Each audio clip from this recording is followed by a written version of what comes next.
अस्सलाम वालेकुम, वेलकम करते हैं गल्फ़ खबरें में। जितने भी गैर मुल्की सऊदी अरेबिया के अंदर मौजूद हैं उन तमाम लोगों के लिए ये वीडियो बहुत ही ज़्यादा इंपॉर्टेंट है, क्योंकि सऊदी अरब से इकामे के हवाले से, तनख्वाह के हवाले से और मुलाजमत के हवाले से एक बड़े ऐलान को जारी किया गया है और 8 किस्म की शराइत जो हैं वो बताई गई हैं। अगर आप वर्कर हजरात हैं तो ये वीडियो आप तमाम लोगों के लिए बहुत ही ज़्यादा इंपॉर्टेंट है।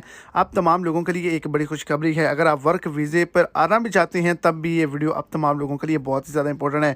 वीडियो की तफसीलात को जानने के लिए वीडियो को एंड तक देखें, और अगर इस चैनल पर आप फर्स्ट टाइम है तो लाजमी से चैनल को सब्सक्राइब करें, वीडियो को लाइक करें और अपने दोस्तों तक इसको ज़्यादा से ज़्यादा शेयर करें। कफील और कंपनियों को और वर्कर हजरात को एक बड़ी इंस्ट्रक्शन जारी की गई है। मुआहदा करने से पहले 8 शराइत हैं जिस पे अमल करना लाजमी तौर पर ज़रूरी है। सबसे पहले कंपनी का नाम और उसके मालिक का पूरा नाम आपके कॉन्ट्रैक्ट में दर्ज होना चाहिए। दूसरे नंबर पर आपके इकामे की तमाम तर तफसीलात जो हैं वो इसके अंदर दर्ज होनी चाहिए, और जिस कंपनी के अंदर आपने काम करना है उसका मेन हेड ऑफिस जो है वो किस शहर के अंदर मौजूद है, वाक़ है, वो भी लिखा होना चाहिए। गैर मुल्की वर्कर का पूरा नाम, उसकी नेशनैलिटी और किस शहर के अंदर उसने काम करना है वो भी तफसील इसके अंदर दर्ज होनी चाहिए। किस तारीख से उसने काम शुरू किया है वो डेट भी लाजमी तौर पर लिखी होनी चाहिए, ताकि कोई भी सैलरी के हवाले से, मुलाजमत के हवाले से, काम के हवाले से परेशानी का सामना ना करना पड़े। कितनी सैलरी आपने लेनी है और डेट ऑफ ज्वाइनिंग भी लिखी होनी चाहिए। एंड ऑफ सर्विसेज बेनिफिट्स के बारे में भी इसके अंदर लिखा होना चाहिए। ओवर टाइम और छुट्टियों की तफसीलात भी लिखी होनी चाहिए। इनमें से कोई भी चीज मिस होगी तो कॉन्ट्रैक्ट को नहीं माना जाएगा। इसके अलावा जितने भी गैर मुल्की वर्कर्स